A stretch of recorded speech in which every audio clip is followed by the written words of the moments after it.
Манаш Қозыбаев атындағы Солтүстік Қазақстан мемлекеттік университеті алдағы уақытта дәрігерлерді дайындайды. Бұл туралы академиялық сұрақтар бойынша университет проректоры Ербол Исакаев арнайы брифингте мәлімдеді. Соңғы жылдары Қазақстанда медицина қызметкерлерін дайындайтын оқу орындарының аздығы байқалып, мамандар тапшы. Осы тұрғыда білім министрлігі жергілікті жоғарғы оқу орындарында ақ халатты жандарды дайындайтын кафедралардың ашуын тапсырыпты. Аталмыш салаға шет елдерден келген студенттер де қызығушылық танытуда. Қазақстанда медицина саласы бойынша білім алуға келемдеушілер қатарында Оңтүстік Азия, Үндістан мен Пәкістан елдерінен сұраныс көп. Мы поставили перед собой задачу в этом году. Алдымызда үлкен жоспарларымыз бар. Соның ішінде біздің университетте медициналық формация мен жалпы медицина мамандықтарын ашуды көздеп отырмыз. Бұл өз кезегінде шетелден студенттерді тартуға көмектеседі. Өздеріңіз білетіндей, Үндістан мен Пәкістан елдерінде медицина қызметкерлері жетіспейді. Сол себепті министрлік бізге осындай міндеттер қойып отыр.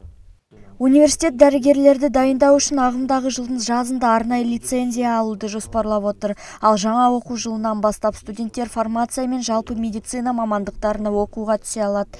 Медицинаның бұл екі саласы бойынша кафедра ашудың себебі мамандар ең қысқа мерзімде 5 жылда дайындалады екен. Енді оқу бітірушілер жұмыс істеудің орнына өздері жаңа жұмыс орындарын ашуды үйренетін болады. Бизнес жүргізу сабақтары оқытылып, кешегі студенттерге жеке кәсібін ашуға өз септігін тигізбек. В настоящее время ведется. Бүгінгі күні жаңа оқу бағдарламаларын әзірлеу жұмыстар жүріп жатыр. Агрономия саласы бойынша біз фермерлік желі, бизнесті басқару, фермерлік шаруашылықты дамытудың бизнес жоспары мен агроном экономист сияқты бағдарламаларды іске асырамыз.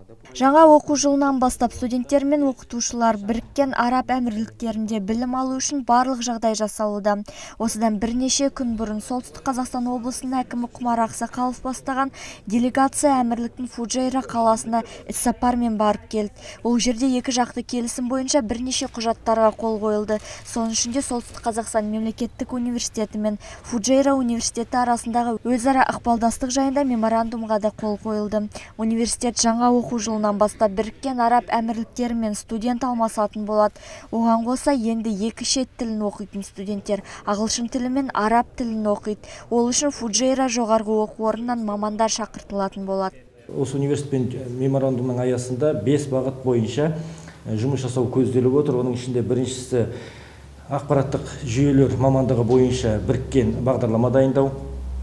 Екіншіден араб шет тілі, екі шет тілі мамандығының аясында бізде қазіргі уақытта жүргізіп отқанын білесіздер.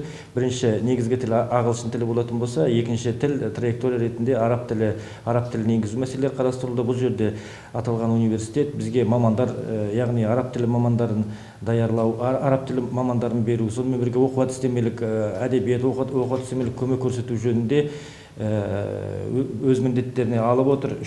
Брифинг барысында мектеп бітірушілерін жаппай Ресейге кетулері жайында да айтылды. Солтүстік қазақстандық оқушылардың 30% Ресей жоғарғы оқу орындарын таңдап, жыл сайын Омбы, Түмен, Екатеринбург пен Новосібірге білім қуып кетеді екен. Ербол Исакаев мектеп бітірушілер ресейлік білім беру мекемелеріне түсу үшін тек сұхбаттасудан өтетінін айтады. Оған қоса көршілес ел гранттарды көп бөліп, студенттердің айтарлықтай барлық жағдайын жасап береді. Важный момент является, что они выделяют под это очень достаточно. Ресейдегі әріптестеріміз бізден кеткен студенттер үшін барлық жағдайларын жасап жатыр.